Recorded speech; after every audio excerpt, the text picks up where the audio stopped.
প্রিয় বন্ধুরা, নমস্কার।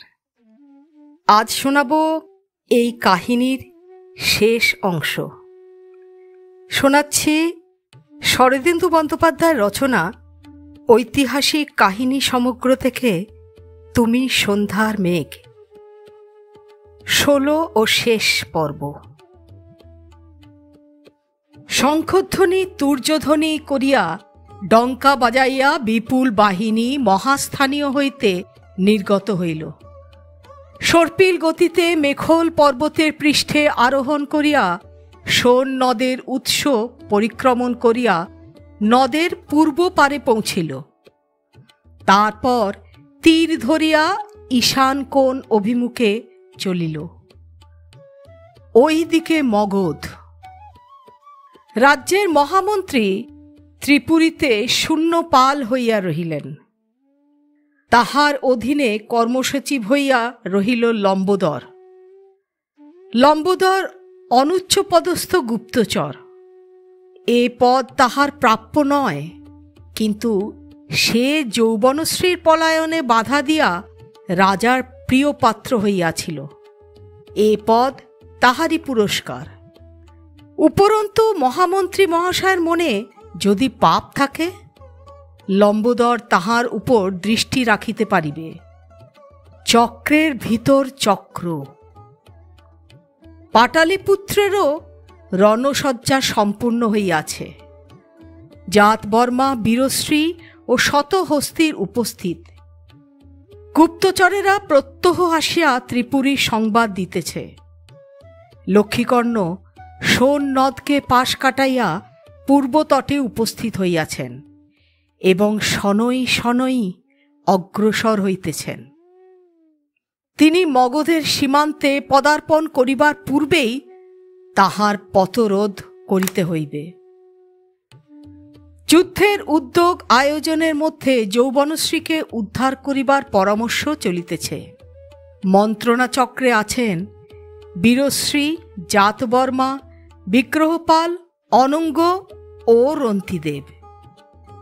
বহু আলোচনার পর পরামর্শ স্থির হইয়াছে। দুই সৈন্যদল যখন পরস্পরের সম্মুখীন হইবে, তখন বীরশ্রী মাতামহীর সঙ্গে সাক্ষাৎ করিতে যাইবেন। রন্তিদেবের বড়ই ইচ্ছা ছিল তিনি সন্ন্যাসী সাজিয়া শত্রুগৃহে প্রবেশ করেন, কিন্তু তাহার প্রস্তাব এক কথায় অগ্রাহ্য হইয়া গিয়াছে। বীরশ্রী বলিয়াছেন, আপনি যদি ধরা পড়েন, পিতৃদেব আপনার মুন্ডুটি কেটে নেবেন, কিন্তু আমার উপর যতই রাগ হোক মুন্ডু কাটবেন না। অগত্যা রন্তিদেব রাজবৈদ্যের নিকট হইতে একটি অতি দুষ্প্রাপ্য চৈনিক ঔষধ সংগ্রহ করিয়াছেন। এই ঔষধের নাম অহিফেন। ইহা বিষও বটে, রসায়নও বটে। অধিক সেবন করিলে মৃত্যু, কিন্তু অল্প সেবন করিলে অনিদ্রার মহা ঔষধ। এই পরম বস্তুটি যৌবনশ্রীর উদ্ধার কার্যে বিশেষ প্রয়োজনীয়। তারপর একদিন যুদ্ধযাত্রার কাল উপস্থিত হইল। মহারাজ নয়পাল আপন বিশ্রামকক্ষে যুদ্ধগামীদের ডাকিয়া পাঠাইলেন। নয়পালের বাসনা ছিল তিনি স্বয়ং সৈন্যদলের নায়কত্ব গ্রহণ করিয়া যুদ্ধ করিবেন, কিন্তু তাহার স্বাস্থ্যের প্রতি দৃষ্টি রাখিয়া মহারানী তাহাকে যাইতে দেন নাই। রাজবৈদ্য ঘন ঘন মাথা নাড়াইয়া আপত্তি করিয়াছেন। মহারাজের কক্ষে বিগ্রহপাল, জাতবর্মা, অনঙ্গ ও প্রধান প্রধান সেনানায়কগণ সমবেত হইলে নয়পাল বলিলেন, আমি অসমর্থ, তাই যুবরাজ বিগ্রহপালকে সেনাপতিত্বে বরণ করলাম। বিগ্রহপালের ললাটে তিলক পরাইয়া দিয়া পুনশ্চ বলিলেন, বৎস, তোমাকে উপদেশ আর কি দেব? তুমি বয়ঃপ্রাপ্ত, বুদ্ধিমান, বীর। বীরকুলে তোমার জন্ম। তোমার সঙ্গে রইলেন অগ্রজ প্রতিম কুমার জাতবর্মা আর রণপণ্ডিত সেনানীগণ। এদের সঙ্গে পরামর্শ করে সব কাজ করবে। যাও, শত্রু দলন করে ফিরে এসো। ভগবান সিদ্ধার্থ তোমার মনোরথ সিদ্ধ করুন। নয়পাল পুত্রকে আলিঙ্গন করিলেন। বিগ্রহ পিতার পদধূলি মস্তকে লইলেন। তারপর নয়পাল অন্য সকলকে আলিঙ্গন করিয়া শাশ্রু নেত্রে বিদায় দিলেন। বিদায়কালে জাতবর্মার হাত ধরিয়া জনান্তিকে বলিলেন, তোমরা ভেতরে ভেতরে একটা ষড়যন্ত্র করছো, আমি বুঝতে পেরেছি। কি ষড়যন্ত্র আমি জানতে চাই না। তুমি বিগ্রহকে দেখো আর স্মরণ রেখো, আমার পুত্রবধূ যৌবনশ্রীর মুখ না দেখা পর্যন্ত আমার প্রাণে আনন্দ নেই। জাতবর্মা তাহার পদধূলি লইয়া বলিলেন, স্মরণ রাখব মহারাজ, আপনি নিশ্চিন্তে থাকুন। তারপর জাতবর্মা, বিগ্রহ ও অনঙ্গপাল মহারানীর নিকটে গেলেন। বীরশ্রী ও বান্ধুলি সেখানে উপস্থিত। সকলে মহারানীর আশীর্বাদ গ্রহণ করিলেন। মহারানী দরবিগলিত নেত্রে সকলের শিরচুম্বন করিয়া রণমঙ্গল কামনা করিলেন। দ্বীপ্রহরে মগধের সৈন্যদল শঙ্খধ্বনি তুর্যধ্বনি করিয়া ডঙ্কা বাজাইয়া বাহির হইল। সেনাদলের মধ্যস্থলে পুষ্পমালাভূষিত একটি রথ, রথের চূড়ায় রক্তবর্ণ কেতন উড়িতেছে। রথ চালাইতেছেন বীরশ্রী, তাহার পাশে উপবিষ্টা বান্ধুলি।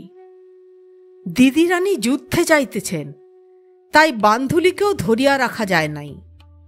সে না থাকিলে দিদিরানীর পর্ণসম্পদ বহন করিবে কে? রথের দুই পাশে বিগ্রহপাল জাতবর্মা অশ্বপৃষ্ঠে চলিয়াছেন। রথের পেছনে অনঙ্গ। এ যেন যুদ্ধযাত্রা নয়, অপূর্ব শোভাযাত্রা। দুই পক্ষের গুপ্তচরগণ বিপক্ষ বাহিনীর গতিবিধির উপর লক্ষ্য রাখিয়াছিল। মগধের সৈন্যদল পাটালিপুত্র হইতে যাত্রা করিবার অষ্টপ্রহর পরে একদিন প্রখর মধ্যাহ্নে দুই পক্ষের সাক্ষাৎ হইল। স্থানটি সোন নদের পূর্বতটে, পাটালিপুত্র হইতে 50-60 ক্রোশ দক্ষিণে।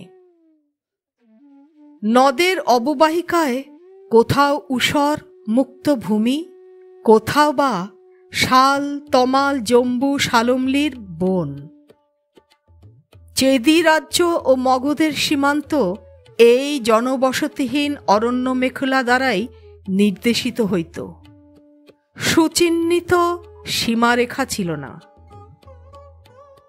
সেদিন দ্বীপ্রহরে লক্ষ্মীকর্ণ এই সীমান্তর এক জম্বুবনে আসিয়া বাহিনী যাত্রা স্থগিত করিলেন। জম্বুবন ছায়া স্নিগ্ধ, তাহার সম্মুখে ও পশ্চাতে বিস্তীর্ণ প্রান্তর। এইখানে তপ্ত দ্বীপ্রহর নিষ্পন্ন করিয়া তৃতীয় প্রহরে আবার অগ্রসর হইবেন।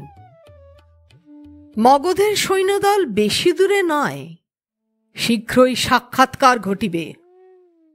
অতএব সৈন্যদলকে বিশ্রাম দিয়া যুদ্ধের জন্য প্রস্তুত থাকা প্রয়োজন। ধূলিধূসর সৈন্যদল ছুটি পাইয়া প্রথমেই ছুটিয়া গিয়া নদের জলে ঝাঁপাইয়া পড়িল। হস্তি ও অশ্বগণ তীরে গিয়া জল পান করিল। সৈন্যগণ স্নানান্তে জম্বুকুঞ্জে ফিরিয়া দৈপ্রাহরিক আহারের চেষ্টায় তৎপর হইল।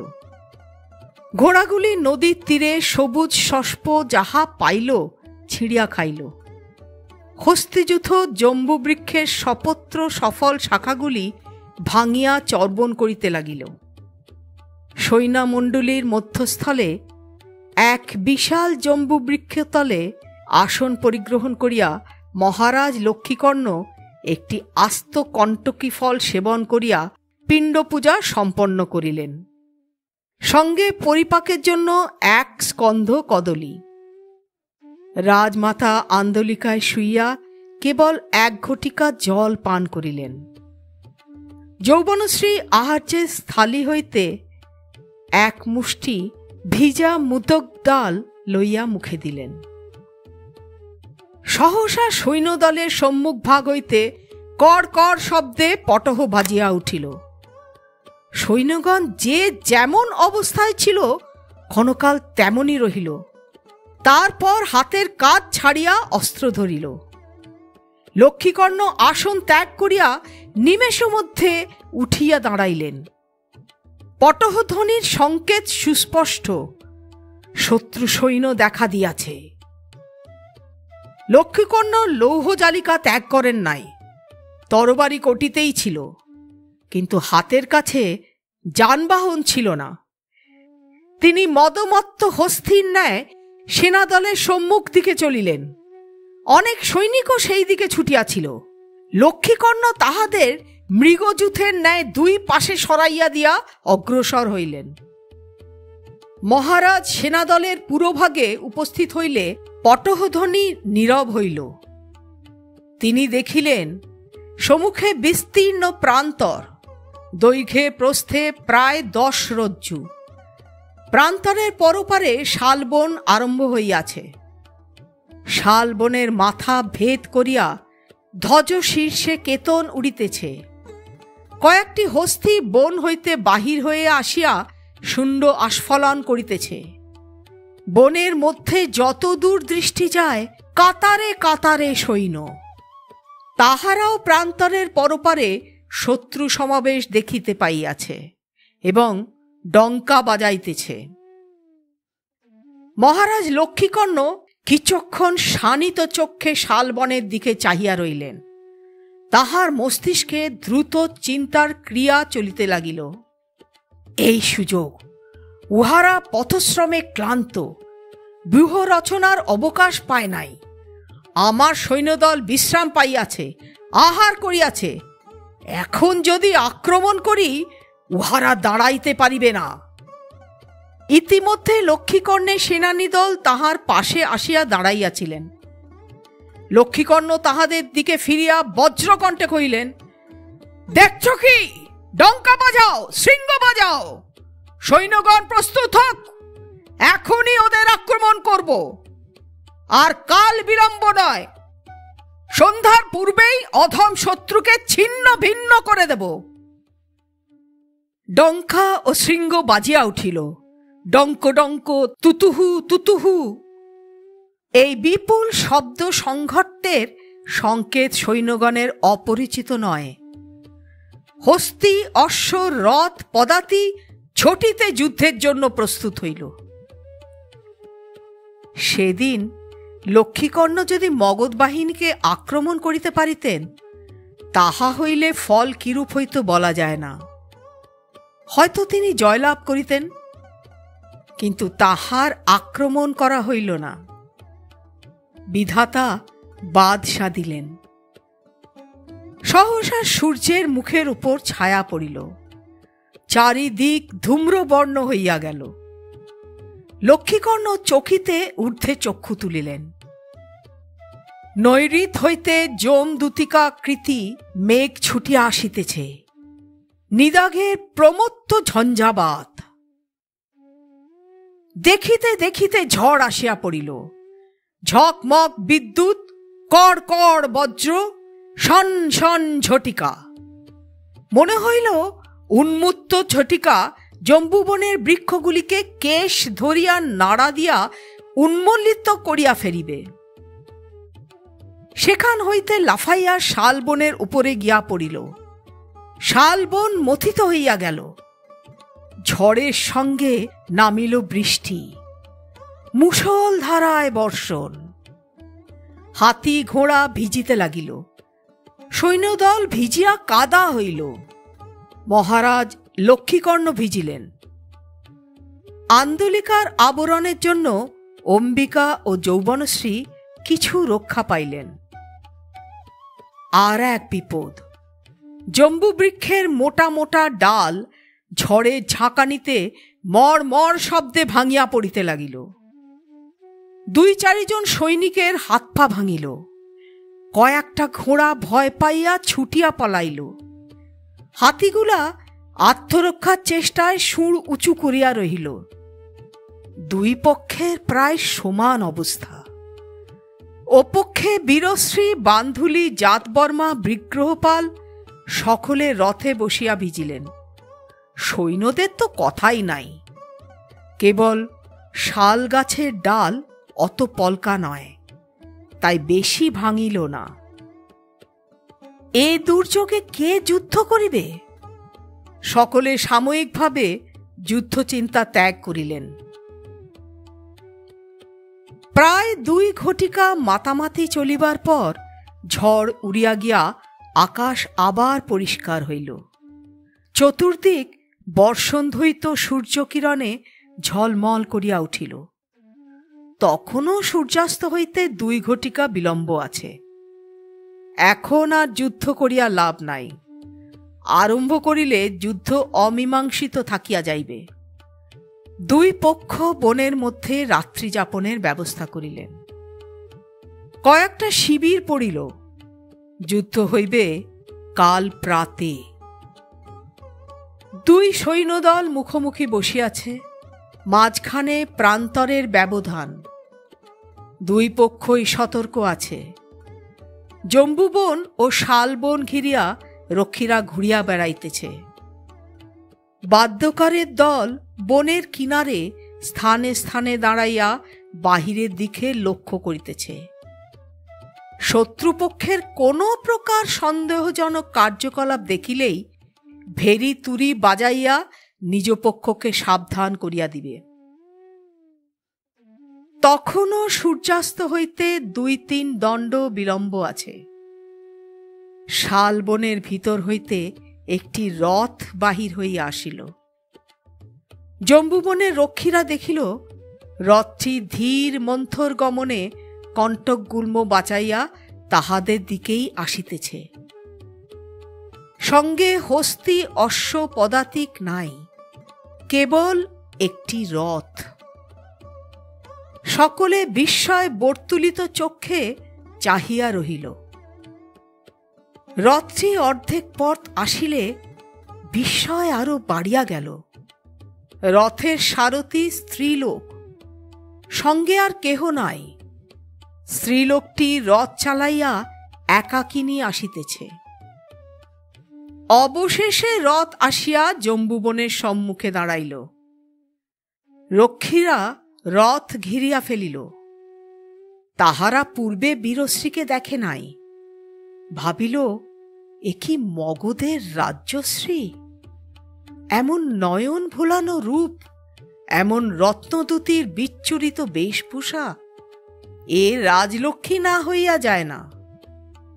রক্ষীদের নায়ক সাহসে ভর করিয়া বলিল, দেবী, আপনি কে? এখানে কার সঙ্গে প্রয়োজন? দেবী প্রসন্ন হাসিয়া রথ হইতে অবতরণ করিলেন। বলিলেন, একজন ঘোড়ার রাশ ধরো। তোমরা আমাকে চেনো না।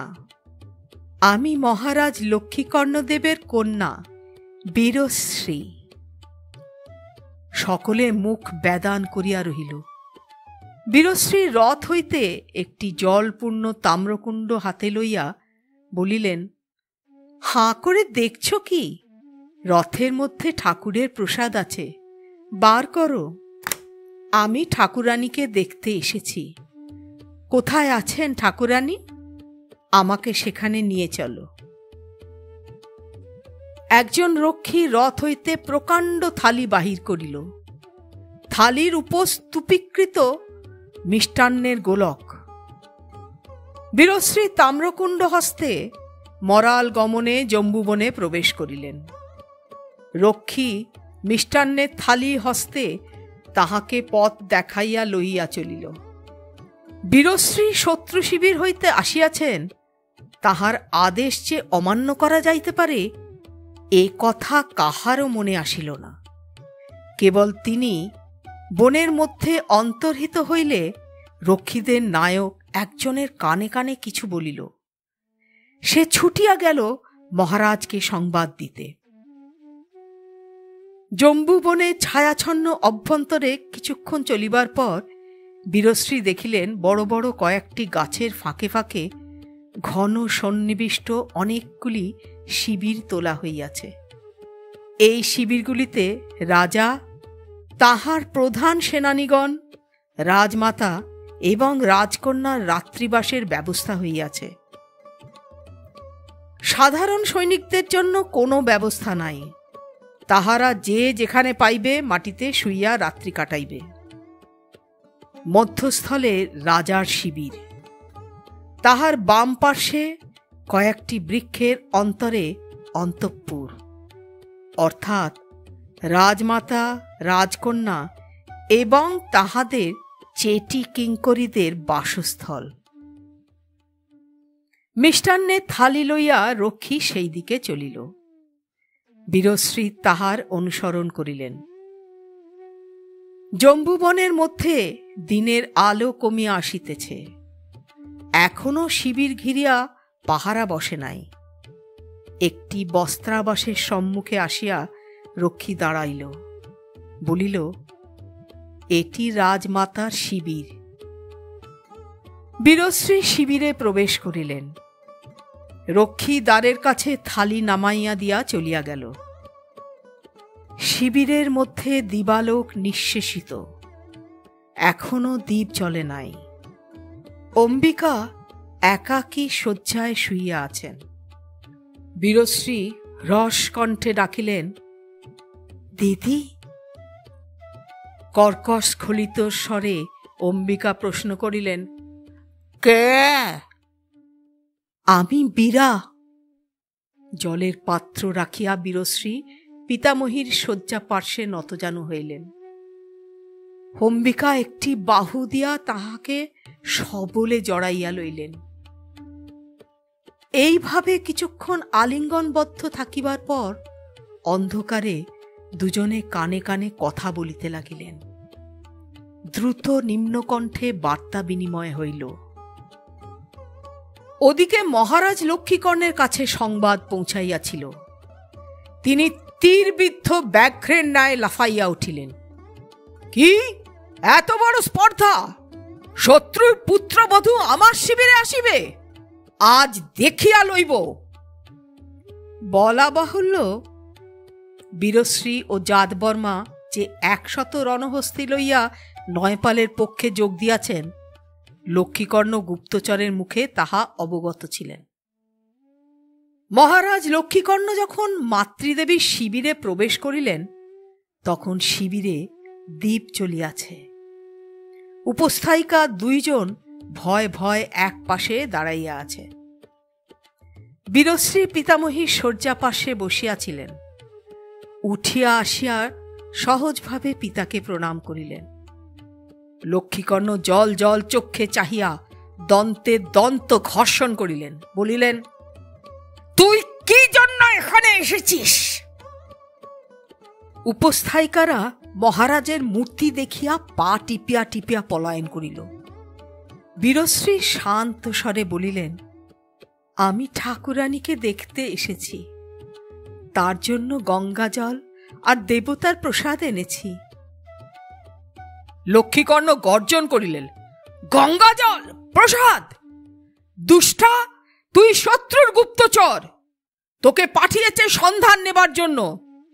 যা, এই দণ্ডে চলে যা আমার শিবির থেকে, নইলে। শয্যা হইতে ঠাকুরানী কথা বলিলেন, নইলে কি নিজের কন্যাকে হত্যা করবি? তাই কর, তুই অপুত্রক মেয়ে দুটোকে হত্যা কর। বংশে বাতি দেওয়ার জন্য কাউকে রাখিস নি। মাতার বাক্যে লক্ষ্মীকর্ণের সর্বাঙ্গ জ্বলিয়া উঠিল, কিন্তু তিনি বাক্য ব্যয় করিলেন না। কেবল কষায়ে চক্ষে মাতার পানে চাহিলেন। বীরশ্রী চক্ষু অশ্রুপূর্ণ হইয়া উঠিল। তিনি বলিলেন, পিতা, কেন আপনি আমাকে এত নিষ্ঠুর কথা বলছেন?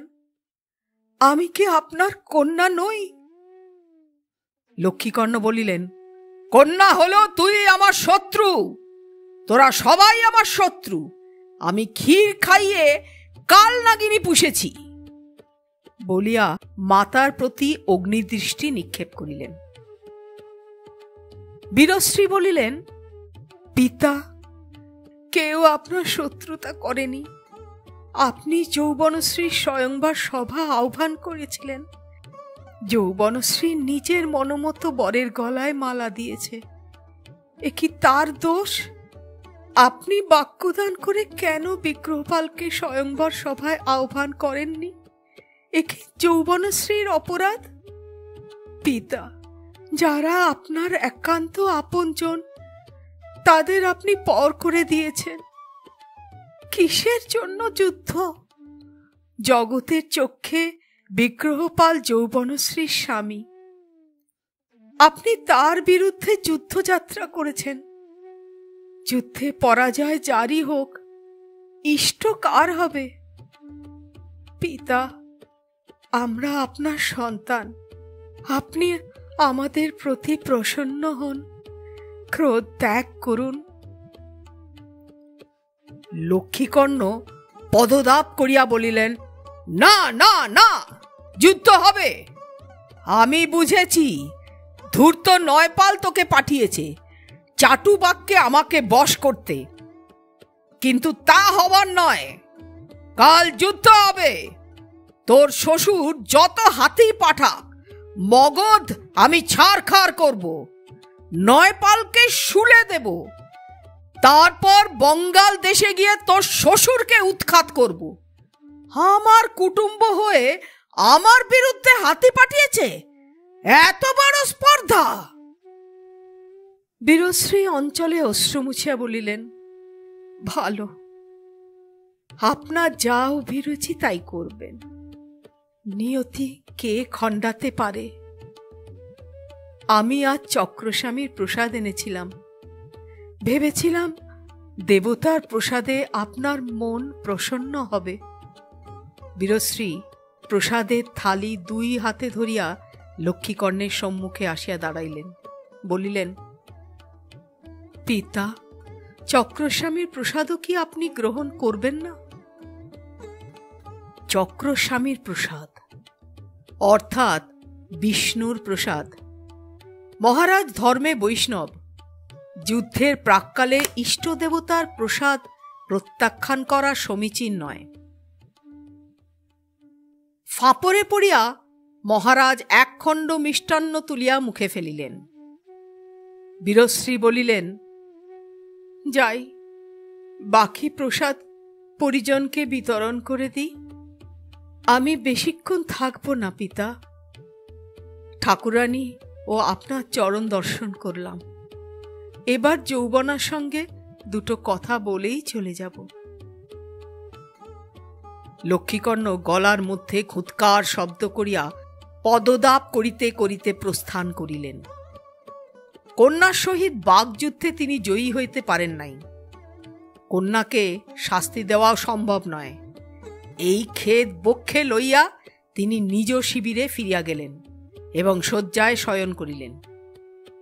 এ সংসারে স্ত্রী জাতিকে সমুচিত শাস্তি দেবার কোনো উপায় নাই, বিশেষত তাহারা যদি মাতা কিংবা কন্যা হয়। পুরুষ এই রূপ ধৃষ্টতা করিলে। শুইয়া শুইয়া চিন্তা করিতে করিতে মহারাজের ক্ষুব্ধ মন সম্ভবত চক্রস্বামীর প্রসাদের গুণে ক্রমশ উৎফুল্ল হইয়া উঠিতে লাগিল। কাপুরুষ নয়পাল নিশ্চয়ই ভয়ে মুক্তকচ্ছ হইয়াছে, তাই বীরশ্রীকে পাঠাইয়াছে সন্ধি করিবার আশায়। ধূর্ত শৃগাল কণ্টক দিয়া কণ্টক উদ্ধার করিতে চায়। আমিও কিন্তু সতর্ক আছি, আমার চক্ষে ধুলা দেওয়া নয়পালের কর্ম নয়। ক্রমে একটি পরম সুখকর আলস্য তাহার সারা দেহে সঞ্চারিত হইতে লাগিল। চিন্তার সূত্র ক্ষিন্ন হইয়া আসিল। কাল যুদ্ধ, আজ রাত্রে উত্তম বিশ্রাম প্রয়োজন। মহারাজ গভীর নিদ্রায় অভিভূত হইলেন। মহারাজ লক্ষ্মীকর্ণ মাতৃশিবির হইতে বাহির হইবার পর বীরশ্রীও প্রসাদের পাত্র হস্তে বাহির হইলেন। বাহিরে জম্বুবনে তখন অন্ধকার নামিয়াছে। একদল রক্ষী শিবিরগুলিকে ঘিরিয়া পরিক্রম আরম্ভ করিয়াছে। 2-4টা উল্কা জ্বলিতেছে। সেনানিবাসের নিয়ম সন্ধ্যার পূর্বেই রাত্রির আহার সম্পন্ন করিতে হইবে। সৈনিকেরা আহার সমাপ্ত করিয়া শয়নের উদ্যোগ করিতেছে। একজন শিবির রক্ষী উল্কা হস্তে অম্বিকা দেবীর শিবিরের সম্মুখ দিয়া যাইতেছিল। বীরশ্রীকে বাহিরে আসিতে দেখিয়া সসম্ভ্রমে দাঁড়াইল। বীরশ্রী যে শত্রু শিবির হইতে পিতৃশিবিরে আসিয়াছেন এ কথা কাহারও অবিদিত ছিল না। মহারাজের উগ্রকণ্ঠের চিৎকারও বাহির হইতে অনেকেই শুনিয়াছিল। চেটি কিঙ্করীরা শুনিয়াছিল বস্ত্র প্রাচীরের পরপার হইতে। মুখে মুখে কথাটা প্রচার হইয়া পড়িয়াছিল। দেবী বীরশ্রী শান্তির প্রস্তাব লইয়া আসিয়াছিলেন, কিন্তু উদ্ধত রাজা প্রস্তাবে কর্ণপাত করেন নাই। কাল যুদ্ধ হইবেই। কত লোক মরিবে, কত লোক অন্ধ খঞ্জ হইবে, কিন্তু কে তাহা গ্রাহ্য করে? রাজার ইচ্ছায় যুদ্ধ। বীরশ্রী রক্ষীর কাছে আসিলেন। হাসি মুখে তাহাকে একটি মিষ্টান্ন দিয়া বলিলেন, চক্রস্বামীর প্রসাদ নাও। রক্ষী কৃতার্থ হইয়া প্রসাদ মুখে দিল। বীরশ্রী বলিলেন, সকলকে প্রসাদ দেওয়া তো সম্ভব নয়, কেবল রক্ষীদেরই দিই। চক্রস্বামীর দয়ায় সকলের মঙ্গল হবে। চলো, তুমি উল্কা নিয়ে আমার সঙ্গে, আমি সকলকে প্রসাদ দিয়ে আসি। রক্ষী বলিল, কোথাও যাবার প্রয়োজন হবে না দেবী, রক্ষীরা সবাই এই পথেই ঘুরছে, এখনই একে একে আসবে। বীরশ্রী দাঁড়াইয়া রহিলেন। রক্ষীও উল্কা লইয়া রহিল। অন্য রক্ষীরা আবর্তনের পথে সেখানে আসিল এবং রাজকুমারীর হাত হইতে প্রসাদ পাইয়া চরিতার্থ হইল। তারপর বীরশ্রী বলিলেন, এবার অন্তঃপুরিকাদের প্রসাদ দিয়ে গিয়ে। কুমারী যৌবনশ্রীর শিবির কোনটা? এই যে পাশেই। রক্ষী বীরশ্রীকে যৌবনশ্রীর শিবিরের দ্বার পর্যন্ত আলো দেখাইয়া পৌঁছাইয়া দিয়া গেল। যাইবার সময় ভক্তিভরে বীরশ্রীকে প্রণাম করিল। বীরশ্রীও মধুর কণ্ঠে আশীর্বাদ করিলেন, চিরঞ্জীবী হও, বিজয়ী হও। রক্ষী মধ্যবয়স্ক ব্যক্তি। বীরশ্রীর মধুর বাক্যে তাহার হৃদয় বিগলিত হইয়া গেল। সে গদগদ স্বরে বলিল, মা, তুমি সাক্ষাৎ লক্ষ্মী, আমি সামান্য যোদ্ধা, আমার আয়ুর হিসাব চিত্রগুপ্ত রাখেন না। জয় বিজয়ও আমার গৌরব নেই, সে গৌরব রাজার। আশীর্বাদ করো আমার সন্তান সন্ততি যেন সুখে থাকে। এই সরল যোদ্ধার ক্ষুদ্র আকিঞ্চনে বীরশ্রীর হৃদয় আর্দ্র হইল। তিনি বললেন, তোমরা সকলে সুখে থাকো। বীরশ্রী শিবিরদ্বারের প্রচ্ছদ সরাইয়া ভিতরে প্রবেশ করিলেন। দ্বীপের মন্দালোকে যৌবনশ্রী শয্যায় বসিয়া আছেন, আর ভূমিতে বসিয়া রঙ্গিনী রাবণ রাজা চেঁড়ির মতো তাহাকে পাহারা দিতেছে। যৌবনশ্রী যেন অশোক বনের সীতা। রণক্ষেত্রে শিবিরে বসিয়াও তাহার বন্দিদশা ঘুচে নাই, কিন্তু রঙ্গিনীর ভাবভঙ্গি এখন আর তেমন কঠিন নয়। দীর্ঘকাল রাজকন্যাকে পাহারা দিয়া সে বোধহয় বুঝিয়াছে এ কাজ কেবল গায়ের জোরে হয় না, কিছু কলাকৌশলের প্রয়োজন। বিশেষত রাজপ্রাসাদে ও রণক্ষেত্রের বাতাবরণে অনেক প্রভেদ। কাল যুদ্ধের ফলাফল কি হইবে কেহ জানে না।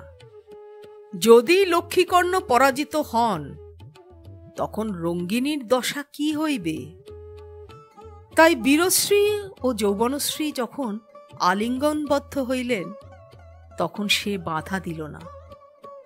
ভূমি হইতে উঠিয়া দাঁড়াইয়া অস্বচ্ছন্দভাবে মৃদু মৃদু হাসিতে লাগিল।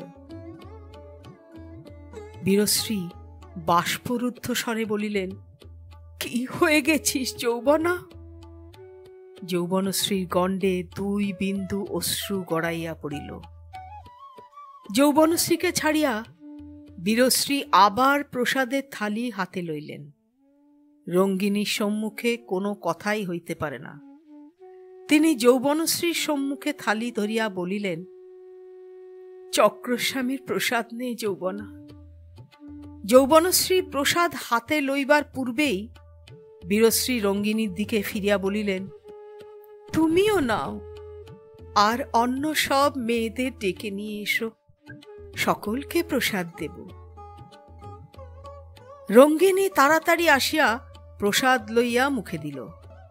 তারপর মাথায় হাত মুছিয়া অন্য সকলকে ডাকিতে গেল। সে প্রস্থান করিলে বীরশ্রী যৌবনশ্রী কানে কানে দ্রুত রসকণ্ঠে সংক্ষেপে ব্যাপার বুঝাইয়া দিলেন। যৌবনশ্রী চক্ষু বিস্ফোরিত করিয়া চাহিলেন। তারপর থর থর কাঁপিয়া শয্যায় বসিয়া পড়িলেন। রঙ্গিনী যখন পুরস্ত্রীদের লইয়া ফিরিয়া আসিলেন, তখন 2 ভগিনী শয্যায় বসিয়া গল্প করিতেছেন। পুরস্ত্রীরা সংখ্যায় 10-12 জন। অম্বিকার উপস্থায়িকা 2 জনও আছে। সকলেই বীরশ্রীর পরিচিতা। তারা বীরশ্রীর পদধূলি লইল, কলকণ্ঠে সংবর্ধনা করিল। বীরশ্রী সকলের সহিত মিষ্ট সম্ভাষণ করিলেন, সকলের হাতে মিষ্টান্ন দিলেন। সকলে প্রসাদ মুখে দিয়া আনন্দিত মনে চলিয়া গেল। রঙ্গিনী কিন্তু গেল না, শিবিরের এক পাশে ভূমির উপর বসিয়া রহিল। বীরশ্রী ও যৌবনশ্রী শয্যার উপর মুখোমুখি বসিয়া গল্প করিতেছেন। বীরশ্রী অধিকাংশ কথা বলিতেছেন। শ্বশুরবাড়ির গল্প, নৌকোযোগে ত্রিপুরী হইতে বিক্রমমণিপুর গমনের গল্প। তাহার নিজ শিবিরে ফিরিয়া যাইবার কোনো তরাই নাই। যৌবনশ্রী মাঝে মাঝে 2-1টি কথা বলিতেছেন। অদূরে বসিয়া রঙ্গিনী কান পাতিয়া শুনিতেছে। 2 দণ্ড বসিয়া বসিয়া গল্প করিবার পর 2 ভগিনী শয্যায় পাশাপাশি শয়ন করিলেন। শুইয়া শুইয়া গল্প চলিতে লাগিল। রঙ্গিনীও হাই তুলিয়া শয়ন করিল। শুইয়া শুইয়া তাহার তন্দ্রা বেশ হইল। সে জাগিয়া থাকিবার চেষ্টা করিল, কিন্তু পারিল না। মাথার মধ্যে ইন্দ্রিয়ের যোগসূত্র ছিন্ন ভিন্ন হইয়া যাইতে লাগিল। আরও কিছুক্ষণ কাটিবার পর বীরশ্রী ঘাড় তুলিয়া রঙ্গিনীর দিকে দেখিলেন, ডাকিলেন, রঙ্গিনী। রঙ্গিনী সাড়া দিল না। সাড়া দিলে হয়তো বীরশ্রী পানীয় জল চাহিতেন, কিন্তু কিছুক্ষণ প্রতীক্ষা করিয়াও যখন সাড়া পাওয়া গেল না, তখন তিনি নিঃশব্দে শয্যা ছাড়িয়া উঠিলেন। শিবিরের দ্বারের কাছে গিয়া প্রচ্ছদ সরাইয়া বাহিরে উঁকি মারিলেন। বাহিরে জম্বু ছায়াচ্ছন্ন নিরন্ধ্র অন্ধকার। আকাশ মৃত্তিকা কিছুই দেখা যায় না, শব্দও নাই। ইন্দ্রিয়গ্রাহ্য জগৎ যেন লুপ্ত হইয়া গিয়াছে। কেবল শিবিরের মধ্যে স্নিগ্ধ দ্বীপ জ্বলিতেছে। বীরশ্রী ভিতর দিকে ফিরিয়া হাতছানি দিলেন। যৌবনশ্রী নিঃশব্দে আসিয়া তাহার পাশে দাঁড়াইলেন। বীরশ্রী তাহার হাত ধরিলেন। তাহার জিজ্ঞাসু নেত্র একবার রঙ্গিনীর দিকে সঞ্চারিত হইল। সে অঘোরে ঘুমাইতেছে। বীরশ্রী ফিসফিস করিয়া বলিলেন, ওষুধ ধরেছে, চল এবার যাই, আগে ঠাকুরানীর শিবিরে। হাত ধরাধরি করিয়া দুজনে বাহির হইয়া আসিলেন। পেছনে শিবিরদ্বারের প্রচ্ছদ দ্বীপের ক্ষুদ্র আলোর সম্মুখেও আবরণ টানিয়া দিল। চতুর্দিকে কাজল রুচিত মিশ্রা, নিজের হাত দেখা যায় না। এই অন্ধকারে অম্বিকা দেবীর শিবির কোন দিকে? বীরশ্রী স্মরণ করিবার চেষ্টা করিলেন। যৌবনশ্রী শিবিরে আসিবার সময় অম্বিকার শিবির ডান দিকে পড়িয়াছিল, মাঝে একটি সুপুষ্ঠু জম্বুকাণ্ডের ব্যবধান। যৌবনশ্রীর হাত দৃঢ় মুষ্টিতে ধরিয়া বীরশ্রী সেই দিকে অগ্রসর হইলেন। কোন অদৃশ্য বস্তুতে হোঁচট খাইলে শব্দ হইবে, তাহা বাঞ্ছনীয় নয়। সম্মুখে হাত বাড়াইয়া চলিতে চলিতে একটি বৃক্ষের কর্কশ ত্বক হাতে ঠেকিল। সঙ্গে সঙ্গে পায়ে ঠেকিল একটি মনুষ্য দেহ। বীরশ্রী তীক্ষ্ণ নিঃশ্বাস টানিয়া সরিয়া আসিলেন। বোধহয় কোনো সৈনিক কিংবা রক্ষী বৃক্ষতলে শুইয়া ঘুমাইতেছে। ভাগ্যক্রমে পদস্পর্শে তাহার ঘুম ভাঙিল না।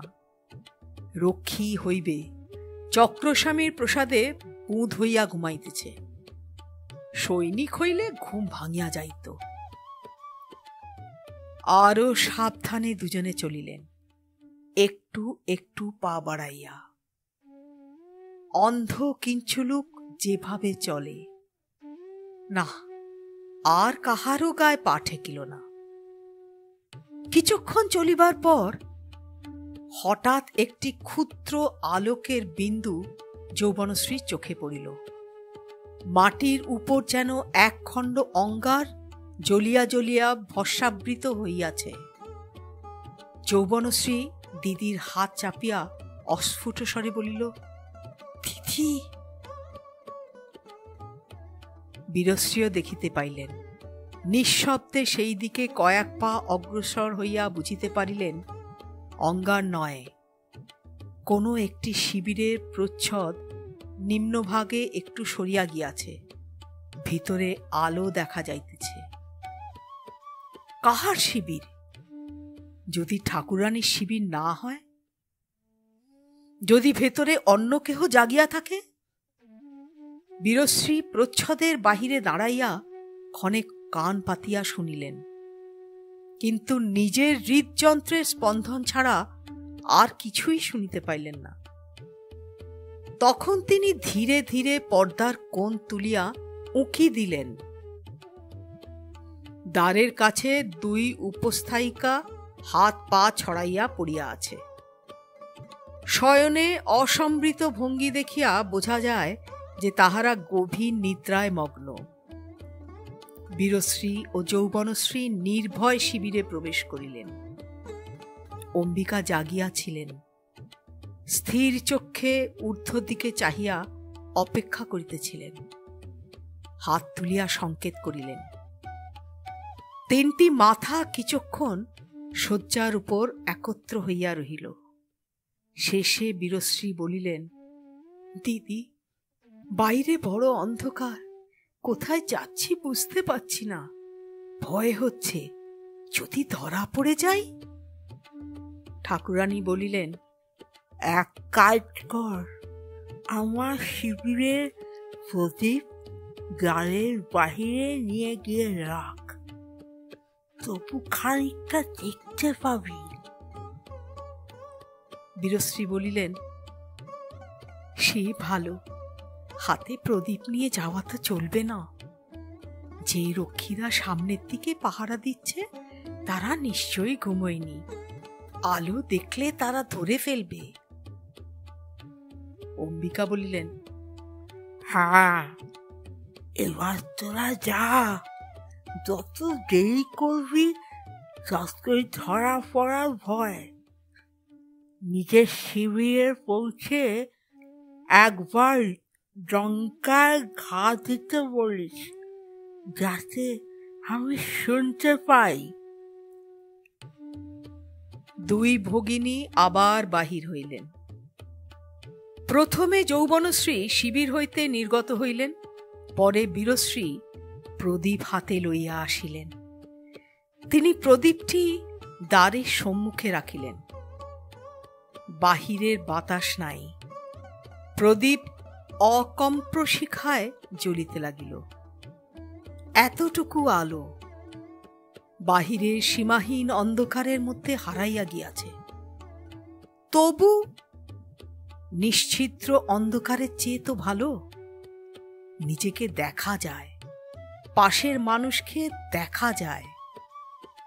বিরাট দৈত্যের মতো গাছগুলোকে ঠাউর করা যায়।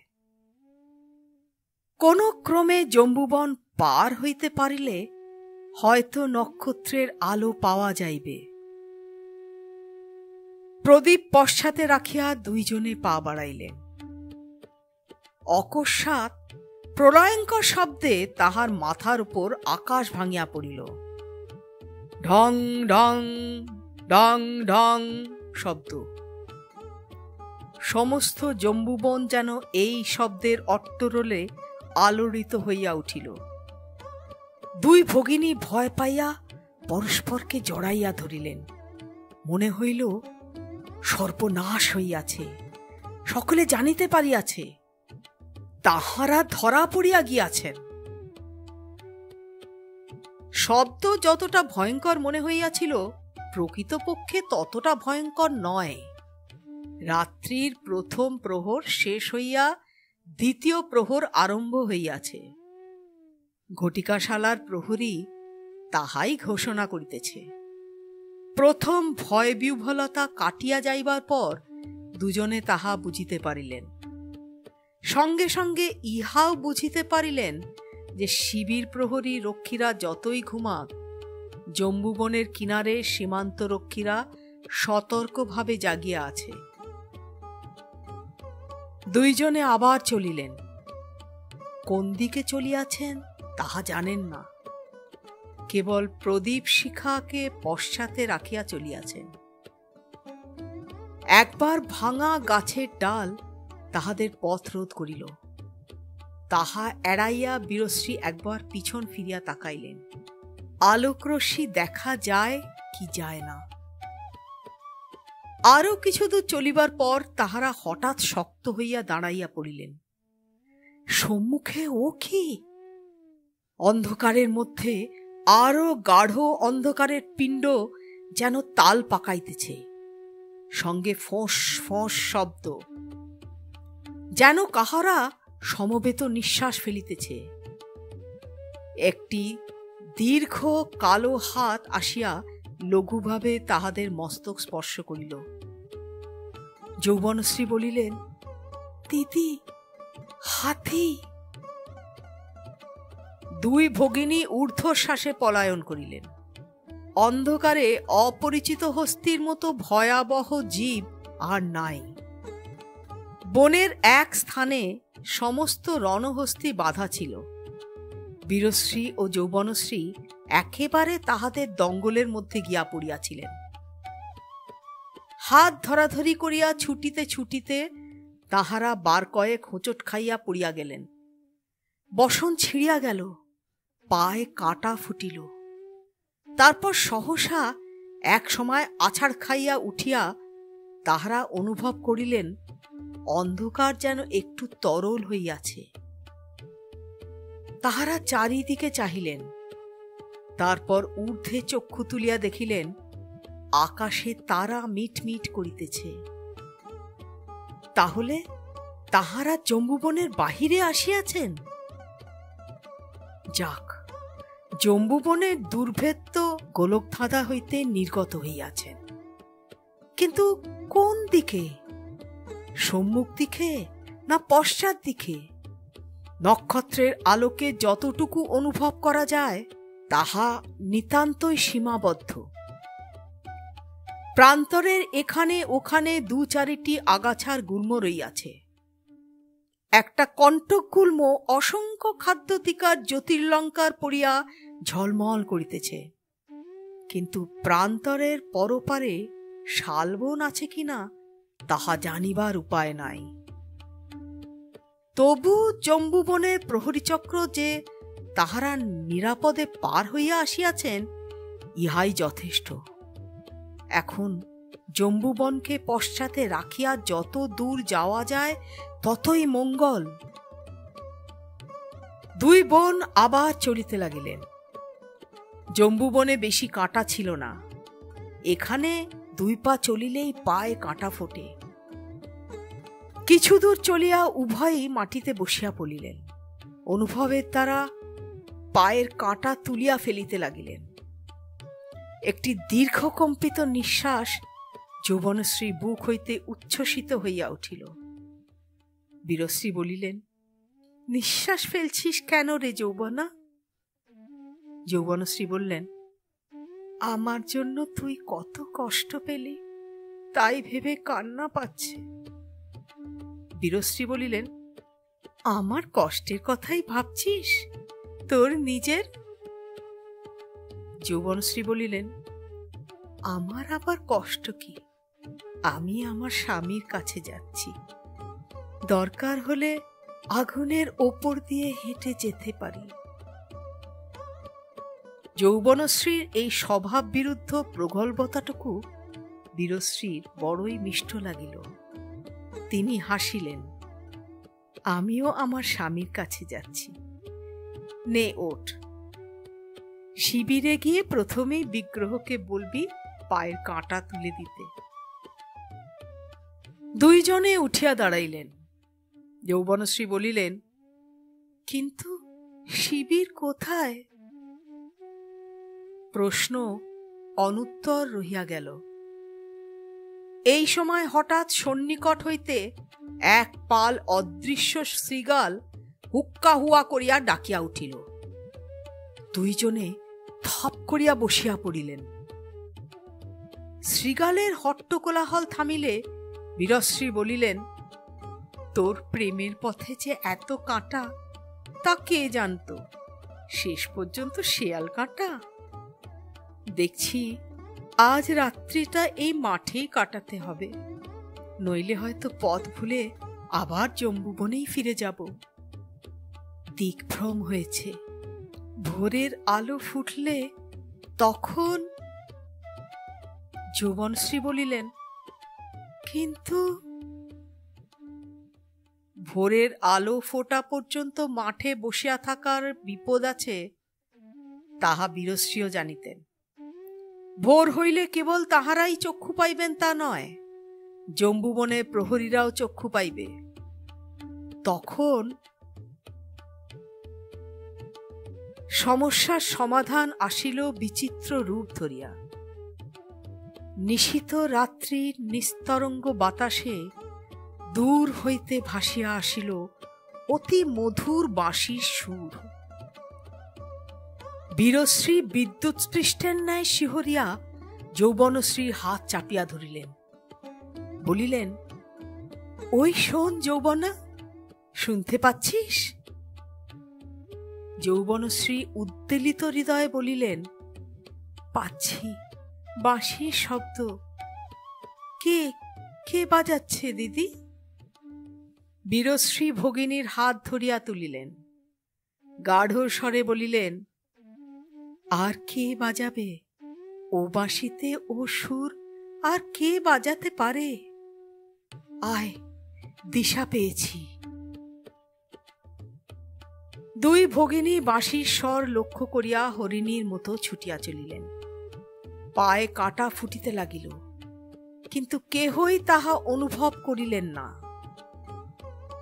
শালবনের সম্মুখে দাঁড়াইয়া জাত বর্মা বাঁশি বাজাইতেছিলেন। পাশে দাঁড়াইয়া ছিল বিগ্রহপাল। আমরা এসেছি, নারী কণ্ঠের রুদ্ধশ্বাস স্বর। বীরা দুজনেই সম্মুখে ছুটিয়া গেলেন। বীরশ্রী বলিলেন, যৌবনাকে এনেছি। নক্ষত্র সূচিবিদ্ধ অন্ধকারে চারিজন মুখোমুখি হইলেন। বিগ্রহপাল বলিলেন, যৌবনশ্রী, যৌবনা? যৌবনশ্রী মুখে একটি অব্যক্ত শব্দ করিলেন, তারপর সংজ্ঞা হারাইয়া ধীরে ধীরে মাটিতে লুটাইয়া পড়িবার উপক্রম করিলেন। অল্পক্ষণ পরে শালবনের ভিতর হইতে রণডঙ্কার বিজয়োদ্ধত উল্লাস একবার দ্রুত ছন্দে মন্দ্রিত হইয়াই নীরব হইল। মাঠের পরপারে জম্বুবনে একটি দ্বীপহীন শিবিরে এক রোগপঙ্গু বৃদ্ধা সেই শব্দ শুনিতে পাইলেন। রাত্রি শেষে মহারাজ লক্ষ্মীকর্ণ স্বপ্ন দেখিলেন, মুক্ত কৃপাণ হস্তে তিনি রণাঙ্গনের মধ্যস্থলে দাঁড়াইয়া আছেন। সম্মুখে অগণিত শত্রু সৈন্য, রথ, অশ্ব, গজ, পদাতিক, রণবাদ্য বাজিতেছে। মহারাজ শত্রুকে আক্রমণ করিবার পূর্বে একবার পশ্চাতে ও পার্শ্বে দৃষ্টি ফিরাইলেন। দেখিলেন কেহ নাই, তিনি একাকী। তাহার সৈন্যদল সমস্ত শত্রুপক্ষে যোগ দিয়াছে। মহারাজের ঘুম ভাঙিয়া গেল। শিবিরের বাহিরে পূর্বাকাশে তখন উষার অলক্ত রাগ ফুটিয়া উঠিয়াছে। ঘুমন্ত বনভূমি জাগিতে আরম্ভ করিয়াছে। গাছের ডালে পাখি, গাছের তলে মানুষ, হাতি, ঘোড়া। মহারাজ লক্ষ্মীকর্ণ শয্যায় উঠিয়া কিছুক্ষণ জড়বৎ বসিয়া রহিলেন। ক্রমে তাহার স্বপ্নের ঘোর কাটিয়া গেল। মিথ্যা স্বপ্ন, অর্থহীন স্বপ্ন। তিনি গদার ন্যায় বাহুদয় আস্ফালনপূর্বক আলস্য ত্যাগ করিলেন। তারপর হুঙ্কার ছাড়িয়া শয্যা হইতে অবতরণ করিলেন। আজ যুদ্ধ। কয়েকজন পরিজন ছুটিয়া আসিল। মহারাজের আজ্ঞায় ঢক্কা, তুরি, ভেরি, শৃঙ্গ, পটহ বাজিয়া উঠিল। যে সকল সৈনিক বৃক্ষতলে পড়িয়া ঘুমাইতেছিল তাহারা চক্ষু মর্দন করিয়া উঠিয়া বসিল। আজ যুদ্ধ। যৌবনশ্রীর শিবিরে রঙ্গিনী নিদ্রাভঙ্গ হইল। সে ঘাড় তুলিয়া দেখিল যৌবনশ্রীর শয্যা শূন্য। এরূপ ঘটনা পূর্বে কখনো ঘটে নাই। কোথায় গেলেন রাজকুমারী? রঙ্গিনীর মনে পড়িল কাল রাত্রে দুই ভগিনী শয্যায় শুইয়া জল্পনা করিতেছিলেন। রঙ্গিনী শুনিতে শুনিতে ঘুমাইয়া পড়িয়াছিল। তারপর কোথায় গেলেন দুই রাজকুমারী? তবে কি রঙ্গিনীর হাত পা হিম হইয়া গেল। যদি তাই হয়, মহারাজ জানিতে পারিলে কি করিবেন? রঙ্গিনী আবার চোখ বুঝিয়া মাটিতে শুইয়া পড়িল। রাজা যৌবনশ্রী অন্তর্ধানের কথা জানিতে পারিলেন না। কন্যার কথা চিন্তা করিবার সময় তাহার ছিল না। তিনি যুদ্ধের জন্য প্রস্তুত হইতেছিলেন। যুদ্ধ, যুদ্ধ। সৈন্যগণ প্রস্তুত হইলেই যুদ্ধ আরম্ভ হইবে। সূর্যোদয় হইল।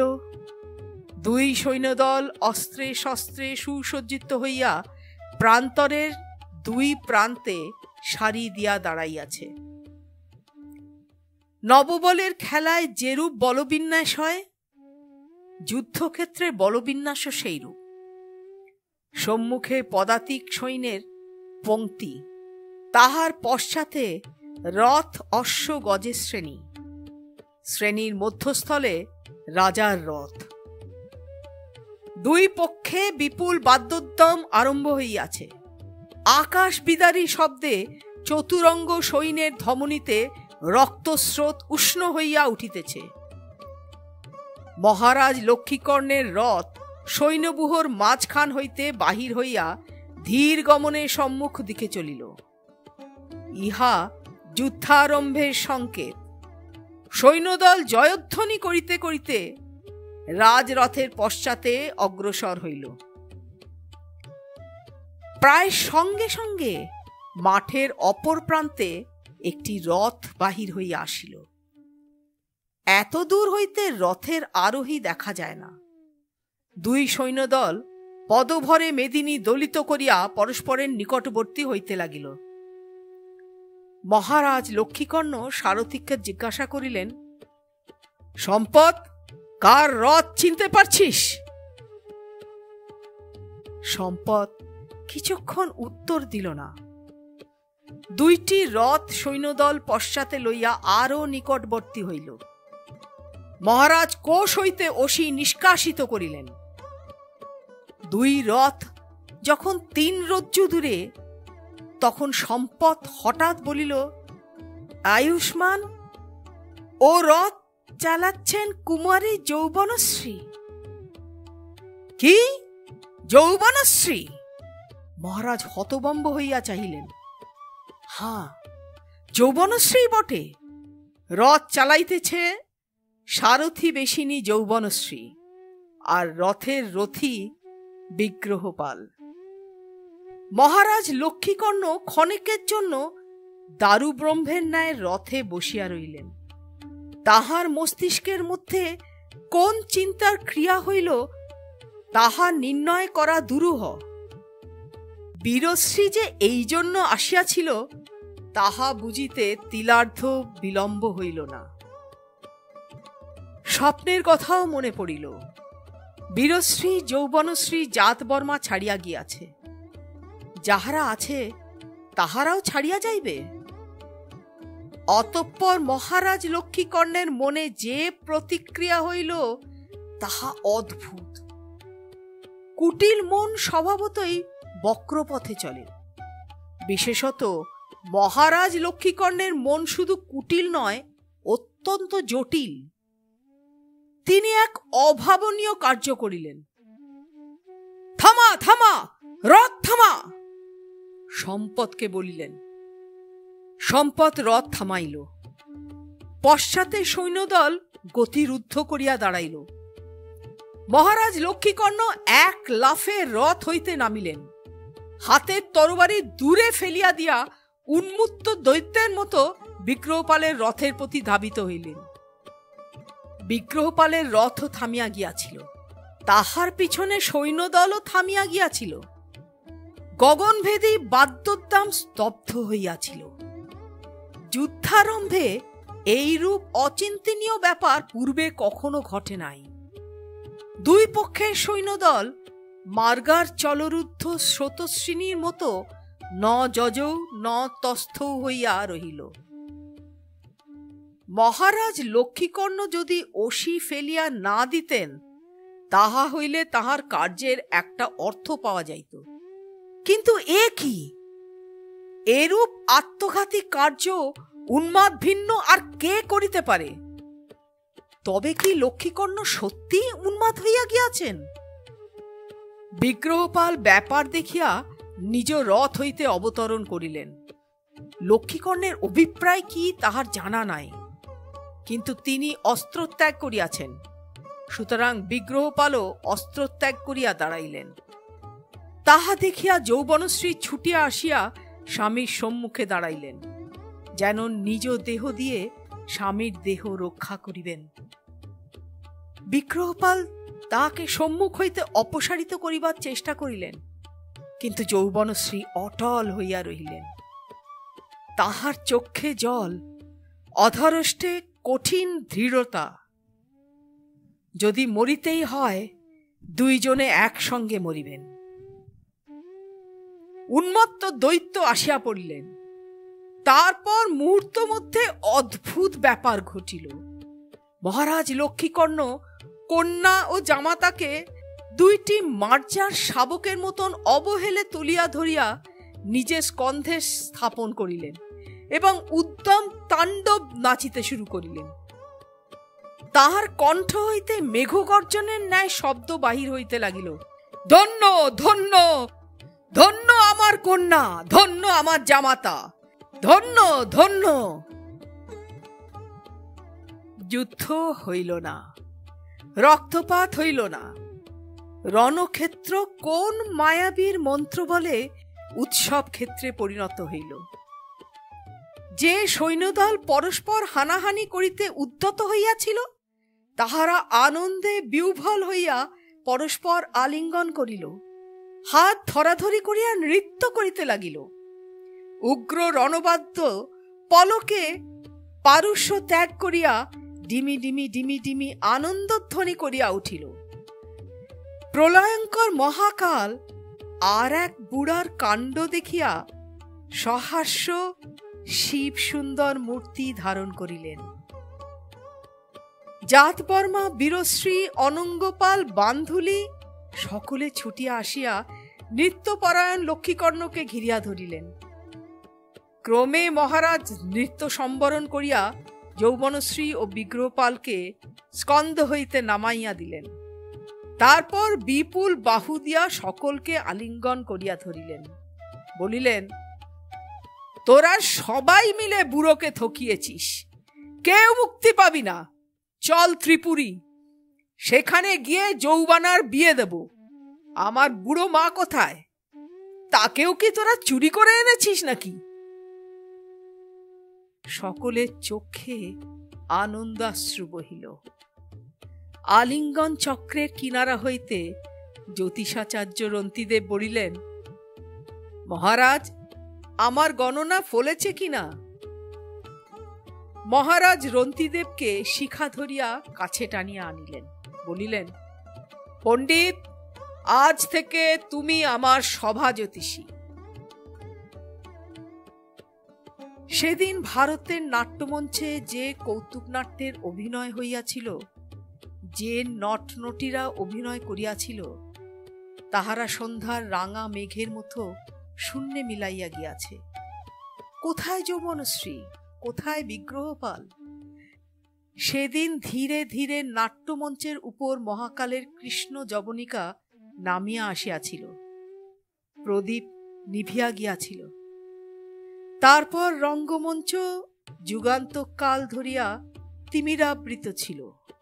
নৃত্য, গীত, হাস্য, কৌতুক মুখ হইয়া গিয়াছিল। মানুষ চামচিকার মতো অন্ধকারে বাঁচিয়াছিল। 900 বর্ষ পরে আবার সেই রঙ্গমঞ্চে একটি একটি করিয়া দীপ জ্বলিয়া উঠিতেছে। কালের কৃষ্ণ যবনিকা সরিয়া যাইতেছে। এবার এই পুরাতন রঙ্গমঞ্চে জানি না কোন মহানাটকের অভিনয় হইবে।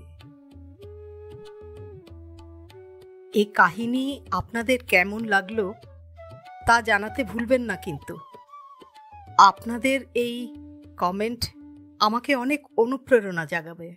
বুঝতে পারবো আমি সঠিক পথে আছি, আপনাদের মনোরঞ্জন করতে পারছি কি না। ধন্যবাদ, সবাই ভালো থাকবেন।